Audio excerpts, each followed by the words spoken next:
pretty good. How about you? Thank you.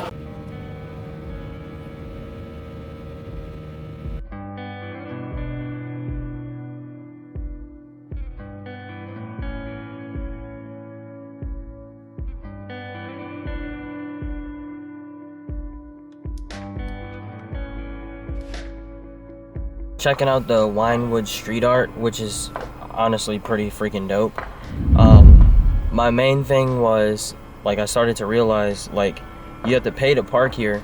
So are any of the artists that like draw on the wall and they have like door sections and stuff like that, are any of them getting compensated for this at all?